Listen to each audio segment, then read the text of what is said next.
Hello friends, welcome to ज्ञान केंद्र coaching classes. दोस्तों, आज की वीडियो में हम लोग सीखेंगे प्रेजेंट कंटीन्यूअस टेंस के बारे में। अगर आपने जो है कि मेरे द्वारा अपलोड की गई जो टेंस की पार्ट 1 और पार्ट 2 वीडियो आप नहीं देखे हैं तो आप जो है पहले उसको देख लीजिए, तभी ये वीडियो आपको समझ में आएगी, जिसका लिंक मैंने इस वीडियो के डिस्क्रिप्शन बॉक्स में डाल दिया है। दोस्तों, आप मेरे चैनल को सब्सक्राइब कर लीजिए तथा बेल आइकन में ऑल को सेलेक्ट कर लीजिए। तो चलिए दोस्तों, स्टार्ट करते हैं वीडियो।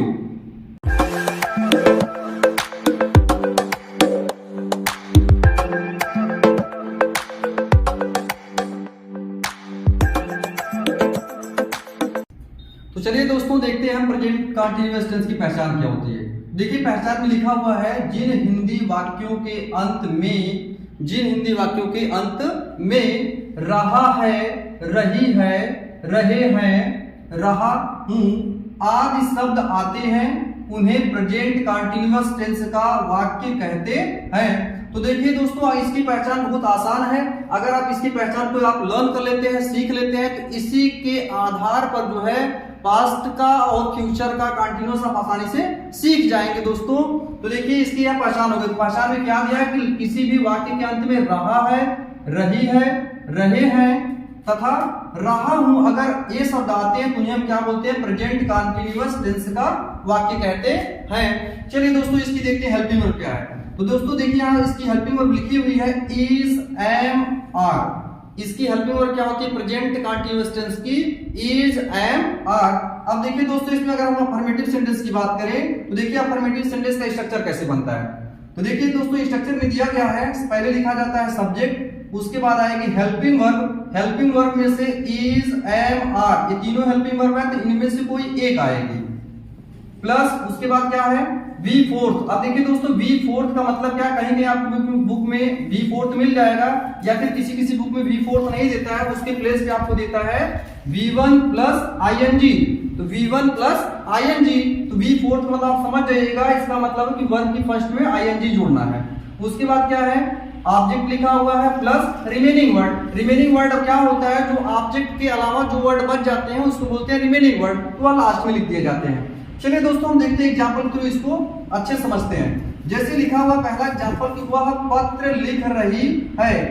तो देखिए, इसमें वह पत्र लिख रही है, तो वह का क्या हो जाएगा? सी हो जाएगा, सी हो गया। उसके बाद क्या हम लगाएंगे? हेल्पिंग वर्ब लगाना है, इज, एम, आर में से कोई एक लगाई जाएगी, तो इसमें लगाया जाएगा इज, सी इज। अब उसके बाद क्या करेंगे? We fourth. वी फोर्थ का मतलब है मेन वर्ब में ING जोड़ना। तो मेन वर्ब क्या है? लिखना। तो लिखना का होता है राइट, तो राइट में ING जुड़ जाएगा तो हो जाएगी राइटिंग। सी इज राइटिंग, क्या लिख रही है? पत्र लिख रही है, तो क्या हो जाएगा? She is writing a letter. She is writing a letter, ये देखिए हो गया। अब दूसरा सेंटेंस लिखा हुआ है मैं बाजार जा रहा हूं। मैं बाजार जा रहा हूं, इसका हो जाएगा मैं का होगा आई, उसके बाद हेल्पिंग वर्ब लगाएंगे एम, जा रहा हूं ये का आपका जो मेन वर्ब है जाना, तो क्या हो जाएगा? इसमें ING लग जाएगा, आई एम गोइंग। कहां जा रहा हूं? बाजार, तो हो जाएगा I am going to market. ये देखिए दोस्तों, अब आपका तीसरा सेंटेंस लिखा हुआ है वे किताब पढ़ रहे हैं, तो इसका हो जाएगा वे को इंग्लिश में बोलते हैं दे। अब उसके बाद हेल्पिंग वर्ब लगाई जाएगी इनमें से, तो क्या लगेगी? यहां पर आर लगाएंगे। दे आर पढ़ रहे हैं, तो इसमें हो जाएगा रीडिंग। दे आर रीडिंग, किताब पढ़ रहे हैं तो they are reading book. They are reading book. तो देखिए दोस्तों, इस तरह से हम बना ले जाएंगे, लेकिन अब यहां पर आपको समझ में नहीं आ रहा होगा कि सर जी आप यहाँ इज क्यों लगा दिए हैं, यहाँ एम क्यों लगाया गया और यहाँ पर आर क्यों लगाया गया है। तो दोस्तों देखिए, इसके लिए आपको नोट्स को लर्न करना पड़ेगा, जो कि नोट्स में आपको बताने जा रहा हूं। तो चलिए दोस्तों, देखते हैं नोट्स को। तो चलिए दोस्तों, देखते हैं कि नोट फर्स्ट क्या है। तो देखिए, नोट फर्स्ट में लिखा है कि ही, सी, इट, नेम तथा सिंगुलर सब्जेक्ट्स के साथ हेल्पिंग वर्ब इज का प्रयोग करते हैं। तो दोस्तों आप ध्यान दीजिए कि अगर इनमें से कोई वर्ड आ जाए, या फिर किसी का नाम आ जाए, या फिर कोई सिंगुलर सब्जेक्ट आ जाए, जैसे यहाँ लिखा हुआ है, तो उसके साथ हम किस वर्ब का यूज करेंगे? कौन सी हेल्पिंग वर्ब लगाएंगे? इज लगाएंगे। अब देखते हैं नोट नंबर 2 लिखा है हेल्पिंग वर्ब आई एम जो होता है, हेल्पिंग वर्ब एम का यूज केवल आई के साथ किया जाता है। दोस्तों ये इंपॉर्टेंट चीज है, ध्यान रखिएगा, एम का यूज हम केवल आई के साथ करेंगे। अब देखते हैं नोट थर्ड लिखा हुआ है, वी, यू, दे तथा प्लूरल सब्जेक्ट्स के साथ हम जो है हेल्पिंग वर्ब आर का यूज करते हैं। दोस्तों अगर आप इन नोट्स को लर्न कर लेते हैं तो प्रेजेंट कंटीन्यूअस टेंस के जो वाक्य होते हैं एकदम आसान होते हैं और आप आसानी से उनको ट्रांसलेट कर सकते हैं। चलिए दोस्तों कुछ एग्जांपल मैं फिर लिया हूं यहाँ पर अफर्मेटिव सेंटेंस का और इनको ट्रांसलेट करके आपको दिखा रहा हूं। इसी के अकॉर्डिंग, इन्हीं नोट्स के अकॉर्डिंग है जो कि आसानी से आप भी ट्रांसलेट करना सीख जाएंगे कोई भी सेंटेंस का। चलिए देखते हैं, पहला सेंटेंस लिखा हुआ यहाँ पर है, शिवम दूध पी रहा है। शिवम क्या है? एक नाम है। जब नाम होता है तो इसके साथ कौन सी हेल्पिंग वर्ब लगाएंगे? इज लगाएंगे। तो चलिए दोस्तों बनाते हैं। तो सबसे पहले लिखेंगे यहाँ पर सब्जेक्ट, तो हो जाएगा यहाँ पर शिवम। उसके बाद क्या लगाते हैं? हेल्पिंग वर्ब लगाते हैं। तो हेल्पिंग वर्ब क्या लगाएंगे? यहाँ पर देखिए नाम के साथ क्या लगाते हैं?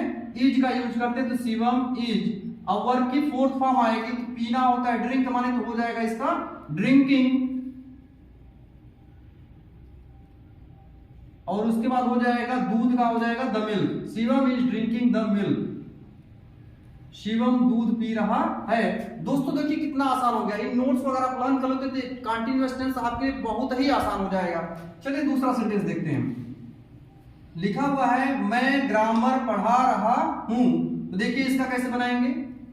तो मैं का हो जाएगा आई, और आई के साथ अभी हमने नोट नंबर 2 देखा जो कि इंपॉर्टेंट भी है कि इसमें जो है कि एम का यूज केवल हम आई के साथ करते हैं। तो आई के साथ हम क्या लगा देंगे? एम लगाएंगे। आई के साथ इज और आर का यूज नहीं करते हैं, केवल हेल्पिंग वर्ब कौन सी आएगी? एम आएगी। तो हो गया आई एम। पढ़ा रहा हूं, तो पढ़ाना होता है टीच माने, तो इसका रहा लग गया, इसकी वजह से क्या हो जाएगा? टीचिंग। I am teaching.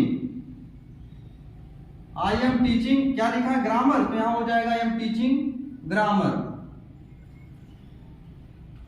ये देखिए दोस्तों, अब तीसरा सेंटेंस लिखा हुआ है, हम विद्यालय जा रहे हैं। तो हम का इंग्लिश में क्या बोलते हैं हम लोग? हमको वी बोलते हैं। तो लिखेंगे हम वी। अब वी के अकॉर्डिंग क्या लगाएंगे हम लोग? आर का यूज करेंगे। हेल्पिंग वर्ब कौन सी लगेगी? आर लगेगी। देखिए यहाँ पर लिखा हुआ है, तो हो जाएगा वी आर। जा रहे हैं तो इसका हो जाएगा गोइंग। उसके बाद कहां जा रहे हैं? विद्यालय जा रहे हैं, तो गोइंग टू स्कूल। तो देखिए दोस्तों इस तरह से हो गया। अब लास्ट वाला सेंटेंस जो यहाँ लिखा हुआ है कि वे सो रहे हैं, इसका भी इसी अकॉर्डिंग हम ट्रांसलेट करेंगे। तो वे को इंग्लिश में क्या बोलते हैं? दे। तो यहाँ पर हो जाएगा THEY दे। और दे के अकॉर्डिंग क्या लगाएंगे? आर का यूज करेंगे। देखिए यहाँ पर लिखा हुआ दे अगर होता है तो क्या लगाते हैं? आर लगाते हैं। तो हो जाएगा दे आर। सो रहे हैं तो सोना होता है स्लीप माने, तो हो जाएगा स्लीपिंग। They are sleeping. और यहां पर हम देख रहे हैं इसमें कोई भी ऑब्जेक्ट नहीं आया हुआ है, तो ये सेंटेंस यहीं पर कंप्लीट माना जाएगा। तो हो जाएगा यह दे आर स्लीपिंग। दोस्तों अब हम लोग देखेंगे नेगेटिव सेंटेंस को कि कैसे उसको ट्रांसलेट करेंगे। इन नोट्स को आप लर्न कर लीजिएगा। इन्हीं नोट्स के अकॉर्डिंग जो है कि आप नेगेटिव सेंटेंस, इंट्रोगेटिव सेंटेंस को आसानी से ट्रांसलेट कर लेंगे। तो चलिए दोस्तों देखते हैं नेगेटिव सेंटेंस को। नेगेटिव सेंटेंस का स्ट्रक्चर इस तरह से होता है प्रेजेंट कंटीन्यूअस टेंस का। सबसे पहले सब्जेक्ट होगा plus helping verb is am are होगी, उसके बाद नॉट होगा, बी फोर होगा, plus object plus remaining word. तो देखिए दोस्तों किसी भी सेंटेंस का नेगेटिव सेंटेंस जब हम बनाते हैं तो उसके स्ट्रक्चर को ध्यान रखिएगा कैसे बनाया जाता है। बहुत ही आसान तरीका है। देखिए मैं आपको बता रहा हूं, आप जब भी किसी भी टेंस का, कोई भी टेंस रहे, जितने भी 12 टेंस आपको लिखवाए गए थे, जब भी आप पढ़ेंगे तो सभी टेंस का एक ही रूल चलता है। दोस्तों ध्यान दीजिएगा, सबसे पहले सब्जेक्ट लिखेंगे, जब निगेटिव वर्ड का ट्रांसलेशन करेंगे तो हेल्पिंग वर्ब के बाद नॉट आएगा। यानी सबसे पहले सब्जेक्ट होगा, उसके बाद हेल्पिंग वर्ब आएगी, उसके तुरंत बाद नॉट का यूज करेंगे। तो दोस्तों देखिए अगर आपको जो कि अफर्मेटिव सेंटेंस का स्ट्रक्चर याद होगा तो इसको आप आसानी से बना सकते हैं। इसमें देखिए क्या किया गया, बस हेल्पिंग वर्ब के तुरंत बाद क्या लगाया गया है? नॉट का यूज किया गया है। यही होता है इसका स्ट्रक्चर। चलिए दोस्तों देखते हैं हम सेंटेंस को। जैसे सेंटेंस लिखा है मैं खाना नहीं खा रहा हूं। सेंटेंस आपका लिखा मैं खाना नहीं खा रहा हूं, तो इसका देखिए ट्रांसलेशन जब करेंगे तो हो जाएगा आई, सब्जेक्ट लिखा जाएगा, उसके बाद हेल्पिंग वर्ब लगाएंगे। आई के अकॉर्डिंग हम क्या लगाते हैं? एम लगाते हैं, आई एम। और हेल्पिंग वर्ब के तुरंत बाद क्या लगाएंगे? नॉट लगाएंगे। तो आई एम नॉट। खा रहा हूं मेन वर्ब क्या है? खाना। तो इसके माने होता है ईट माने, तो हो जाएगा eating. I am not eating. क्या खा नहीं रहा हूं? खाना। तो खाना बोलते हैं food. I am not eating food. देखिए दोस्तों इस तरीके से आप बना सकते हैं। दूसरा सेंटेंस लिखा है तुम किताब नहीं पढ़ रहे हो, तो तुम का होता है you.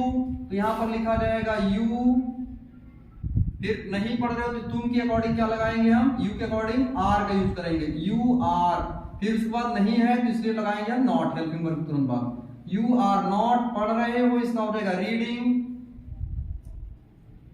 You are not reading, क्या नहीं पढ़ रहे हो, किताब, तो हो जाएगा book, you are not reading book.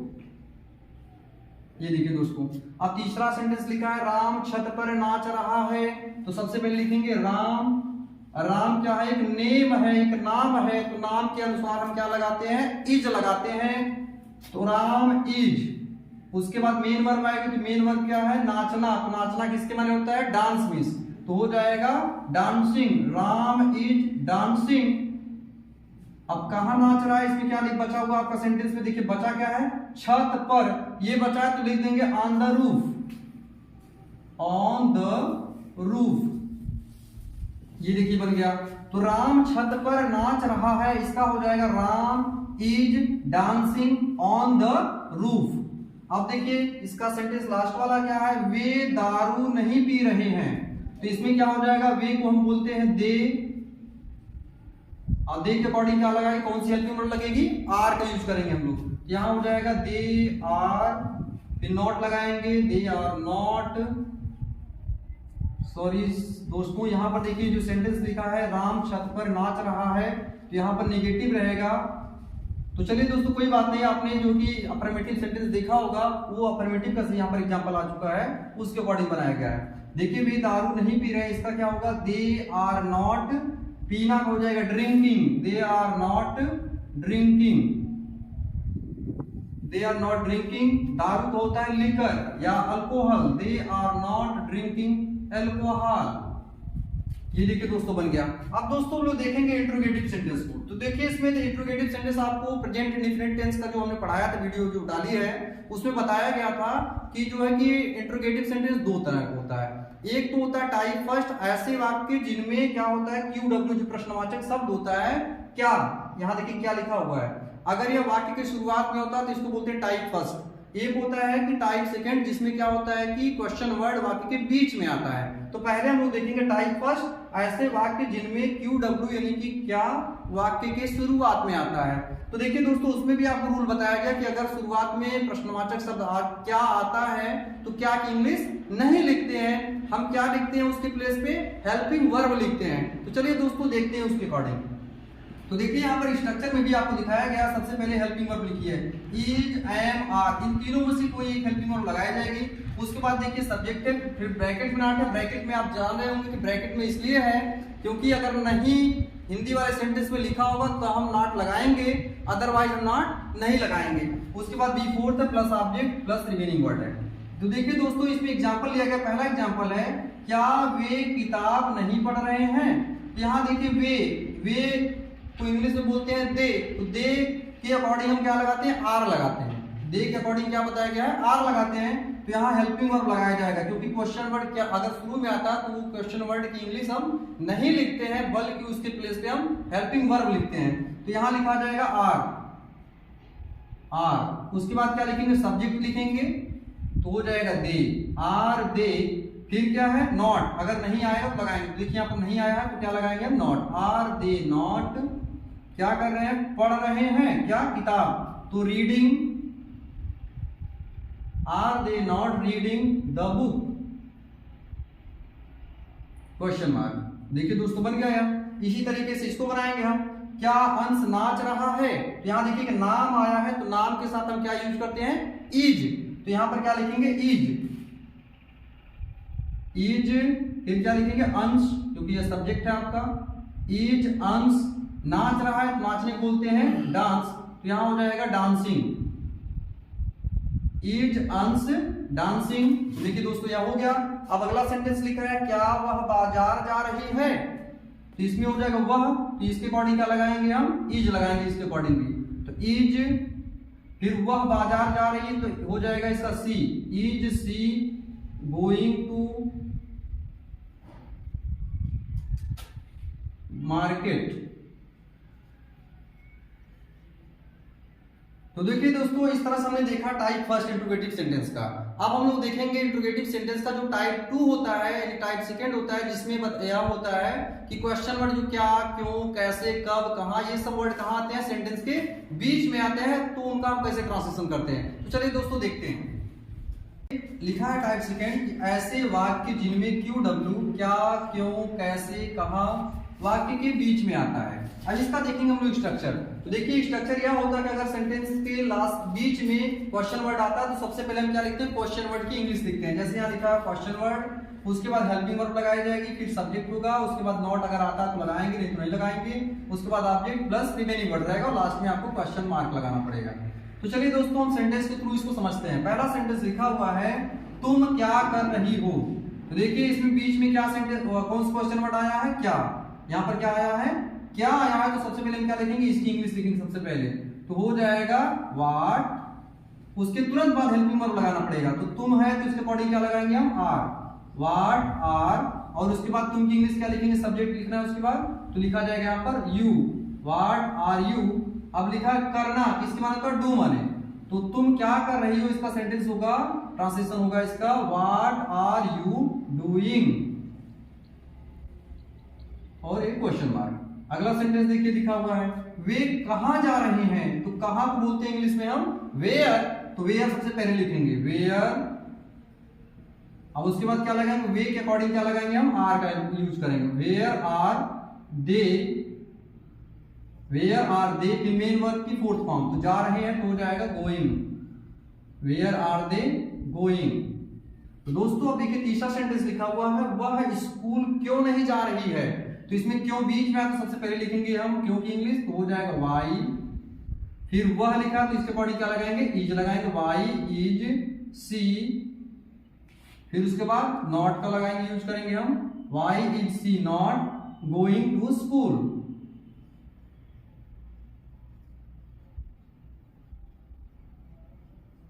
Going to school. तो दोस्तों देखिए इस तरीके से आप आसानी से किसी भी सेंटेंस को जो है कि जो प्रेजेंट कंटीन्यूअस टेंस का रहेगा आप उसको आसानी से ट्रांसलेट कर सकते हैं। दोस्तों देखिए यहाँ पर जो कि कुछ क्वेश्चन होमवर्क के रूप में मैं दे रहा हूं, आप इसको करके आप मुझे कमेंट में बता सकते हैं। इसके बाद जो कि जो मेरी नेक्स्ट वीडियो आएगी उसमें जो है कि मैं इन क्वेश्चंस को ट्रांसलेट करके आपको उसमें बता दूंगा। तो चलिए दोस्तों अब हम लोग देखेंगे जो मेरी पहले वीडियो अपलोड हुई थी जिसमें हम लोगों ने प्रेजेंट इंडेफिनिट टेंस देखे थे, उसका जो होमवर्क मिला था उसको हम लोग यहाँ पर देखेंगे, उसका ट्रांसलेशन। तो चलिए दोस्तों देखते हैं ट्रांसलेशन। यहाँ पर होमवर्क है, इस होमवर्क को आप जो है कि कमेंट करके मुझे बताइएगा इनका ट्रांसलेशन क्या होगा इंग्लिश में। नेक्स्ट वीडियो में मैं इनको ट्रांसलेट करके आपको बता भी दूंगा। तो चलिए दोस्तों हम देखते हैं पिछली वीडियो में जो हमने होमवर्क दिया था उसका सोल्यूशन। दोस्तों यहाँ लिखा हुआ है वह बाजार क्यों जाती है। तो इसका देखिए हो जाएगा वह का क्यों बीच में आया तो इसलिए इसकी इंग्लिश सबसे पहले लिखेंगे, तो वह इसका हो जाएगा वाई। अब देखिए वह के अकॉर्डिंग क्या लगाएंगे हम, डज का यूज करेंगे, बताया गया था आपको। वाई डज, वह बाजार क्यों जाती है, why does she go to market, question mark. अगला सेंटेंस लिखा है दोस्तों, मोहिनी तुमसे प्यार नहीं करती है। तो तुमसे प्यार नहीं करती निगेटिव सेंटेंस है, तो ये आपका हो जाएगा मोहिनी, और मोहिनी का एक नाम है जिसके अकॉर्डिंग क्या लगाएंगे, डज। तो मोहिनी डज और नॉट, मोहिनी डज नॉट, प्यार करना बोलते हैं love, Mohini does not love तुमसे को बोला जाएगा you, Mohini does not love you. अगला सेंटेंस लिखा है, क्या गोलू टेंस पढ़ाता है। तो यहाँ पर क्या लिखा, तो सबसे पहले क्या अगर आता है तो हेल्पिंग वर्ब लिखते हैं हम, तो लिखेंगे यहाँ पर क्या हम, नाम है तो इसके अकॉर्डिंग डज लगाएंगे, डज गोलू पढ़ाना बोलते हैं teach, does Golu teach tense, question mark. अगला सेंटेंस लिखा है, मैं पानी नहीं पीती हूं, इसका हो जाएगा आई के अकॉर्डिंग डू लगाएंगे, I do not drink water. और लास्ट सेंटेंस लिखा हुआ है, वह पेड़ के नीचे क्या करता है। तो यहां पर क्या बीच में है, तो सबसे पहले लिखेंगे व्हाट, फिर लिखेंगे वह है तो इसके अकॉर्डिंग डज लगाया जाएगा, व्हाट डज ही डू, पेड़ के नीचे तो under the tree, what does he do under the tree. Under the tree. तो देखिए दोस्तों, ये आपका था पिछली वीडियो जो पार्ट 1 थी उसका मैंने सॉरी ये पार्ट 1 नहीं पार्ट 2 का सॉल्यूशन दिया गया, जो कि हमने प्रेजेंट इंडेफिनिट टेंस पढ़ा था हमने पार्ट 2 में, उसका यहाँ पर जो कि ट्रांसलेशन करके मैंने दिखा दिया है। तो दोस्तों इस तरीके से जो है कि आप किसी भी सेंटेंस को आसानी से ट्रांसलेट कर सकते हैं। आज की जो वीडियो में मेरी अपलोड हुई है जो कि प्रेजेंट कंटिन्यूअस टेंस की है, उस पर भी किसी भी प्रकार का अगर सेंटेंस रहेगा तो उसको आसानी से आप कर सकते हैं, अगर आप वीडियो पूरा एंड तक देखते हैं तब। तो दोस्तों मेरे चैनल को सब्सक्राइब कर लीजिए तथा बेल आइकन को दबा करके आप ऑल को सिलेक्ट कर लीजिए, जिससे मेरे द्वारा जितने भी वीडियो अपलोड की जाए उसका नोटिफिकेशन आपके मोबाइल पहुंच जाए और आप उससे सीखें और आप जानकारी ग्रहण करें। दोस्तों आप मेरी वीडियोस को शेयर भी किया करें अपने दोस्तों में, जिससे वो लोग भी इससे क्या हो लाभान्वित हों।